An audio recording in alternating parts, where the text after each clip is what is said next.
सभी दोस्तों का स्वागत करता हूं। प्यारे साथियों, ये चीज़ तो आप जानते हो कि आपके 2 साल की बीएड के लिए राजस्थान में 1 लाख सीटें हैं लगभग। और आपके जो 4 साल की बीएड है उसके लिए 42,000 सीटें हैं। लेकिन क्या आप ये चीज़ जानते हो कि कैटेगरीज वाइज कितने कितने हज़ार सीटें पाते आ रही है? तो बिल्कुल मैं आपको गणित के माध्यम से समझाने का प्रयास करूंगा। तो आप ये देख रहे हो, ये पीडीएफ जो है ये मैंने पीटीटी के ऑफिशियल साइट से डाउनलोड किया हुआ है। और ध्यान रखना है, पीटीटी का लोगो आप देख पा रहे होंगे, डूंगर कॉलेज है उसका लोगो लगा हुआ है। तो इसका मतलब ये ऑफिशियल है और ऑफिशियल की 2020 की बात कर रहा है। देखो ये पीटीटी 2020 के अभ्यर्थियों के लिए है। तो अब मैं आपको इसमें ये बताऊंगा, देखो गणित के माध्यम से समझाने का प्रयास करता हूँ। पहला जो हम देख पा रहे हैं, ये हमारी अनुसूचित जाति। अनुसूचित जाति का मतलब होता है कि आपकी जो एससी है इसके बारे में बात हो रही है। अब देखो इसके लिए कितनी सीटें हैं यहाँ पे, तो आप इस चीज़ को समझने का प्रयास करना है कि 1 लाख सीटें हैं। 1 लाख का हमें कितना चाहिए? 16% चाहिए। तो ये 1 लाख का मैं कितना ले लेता हूँ, देखो 1 लाख लिख दिया मैंने, इसका 16% लिखते हैं। तो परसेंट निकालने के लिए जिसको भी नहीं आता है वो देख लो, और जिसको आता है वो ऐसे कर लेना, ठीक है। तो अब दो दो जीरो से दो जीरो कट जाएगी। इसका मतलब कितनी? 16,000 सीटें। आपकी जो 16,000 सीटें बचती है ये कौन सी जनजाति के लिए है? तो ये जो है आपकी, ये है हमारी अनुसूचित जाति। अनुसूचित जनजाति, अनुसूचित जाति का मतलब क्या होता है? अनुसूचित जाति का मतलब होता है ये एससी जो है, एससी के लिए आपकी क्या है, ये सीटें हैं 16,000। तो आपको समझ में आ चुका होगा कि जो आपकी 16,000 सीटें हैं राजस्थान में, 1 लाख में से 16,000, 1 लाख में से 16,000 सीटें तो किन की हैं? एससी वालों के लिए है। ये आपको समझ में आ गया होगा। इसी प्रकार देखो, हमने ये परसेंट हटाने के लिए 1,000 से हम गुना करते जाते हैं। साफ साफ समझ में आ गया होगा। पहले मैं एक करके बता दिया, आपको अच्छे समझ में आ रहा होगा। तो जो आपकी अनुसूचित जनजाति है, अनुसूचित जनजाति का मतलब हो गया यहाँ पे कि आपकी एसटी कैटेगरी जो है ना, एसटी कैटेगरी के लिए कितनी? 12,000 सीटें हैं। इनके लिए कितनी हो गई? ये 12,000 सीटें हो गई। तो आप सोच सकते हो कि 1 लाख में से 12,000 सीटें इनके लिए आरक्षित है, मतलब इनको एडमिशन दिया जाएगा इन पे। फिर जो आपकी आती है ओबीसी आती है, ओबीसी के लिए जो आती है उनके लिए 21,000 है। देखो सबसे ज़्यादा इसी पर रखी हुई है, सबसे ज़्यादा जो सीटें हैं आपकी देखो इसी पर है, ठीक है। ओबीसी पर कितनी है? 21,000 सीटें हैं। तो ये ओबीसी कैटेगरी जो आती है ना, इनके लिए राजस्थान में कितनी? 21,000 सीटें हैं।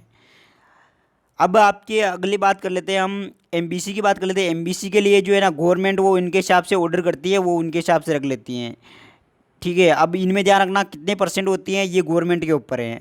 अब जो अगली जो आती हैं, देखो महिला के लिए, ऐसी महिला जो विधवा है तो उनके लिए कितनी है? तो 20% सीटें हैं ये, देखो महिला के लिए।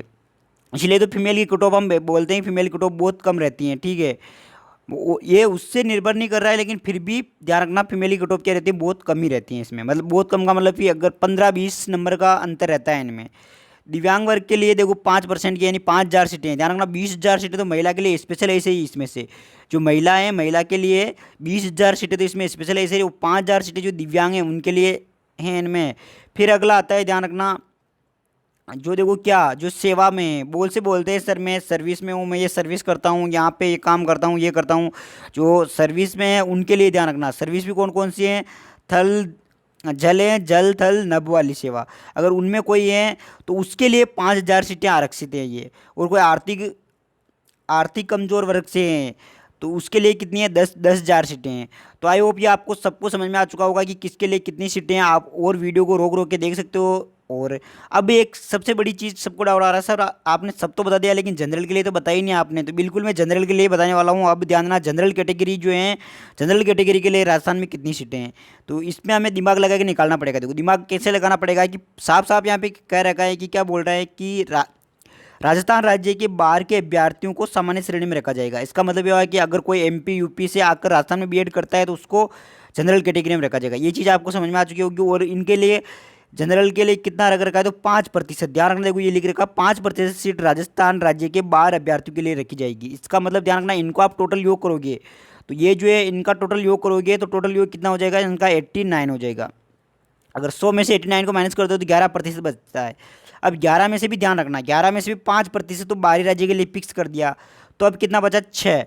तो जो आपकी ध्यान रखना 6% जो होता है ना, ये किसके लिए आता है? जनरल के लिए आता है। यानी 6,000 सीटें जो है ये आपके जनरल के लिए हैं। तो आपको सबको ये पूरी गणित समझ में आ चुकी होगी। तो ये मैं इसलिए बता रहा हूँ कि आपको अनुमान लगा सको कि आपको किस कैटेगरी के लिए कितनी कितनी सीटें राजस्थान में। क्यों? क्योंकि मेरे मित्र कमेंट करके मुझे बोल रहे थे, गुरुजी जो हम कितनी सीटें हैं ये कैसे देखें हम, और हमारे लिए कितनी सीटें हैं जो मतलब एमबीसी है इनके लिए कितनी सीटें हैं, ओबीसी के लिए कितनी हैं, तो इसलिए मैंने ये वीडियो बनाया है। आई होप आपको सब कुछ समझ में आ चुका होगा। फिर भी कोई समस्या रहती है तो आप कमेंट करना, मैं आपको बता दूंगा।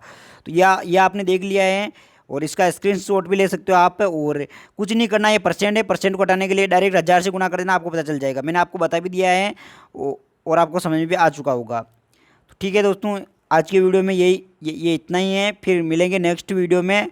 अगर आप राजस्थान में टीचर बनना चाहते हो या भारत में टीचर बनना चाहते हो तो आप इस चैनल को सब्सक्राइब कर सकते हो, क्योंकि टीचर से रिलेटेड मैं सारी वीडियो इस पर न्यूज़ डालता हूँ, तैयारी भी करवाऊँगा टीचर से लेकर, और भी टीचर से लेकर हर तरह की मैं आपको गाइडेंस देता रहता हूँ। तो आप चैनल को नए हो तो सब्सक्राइब जरूर करना। धन्यवाद।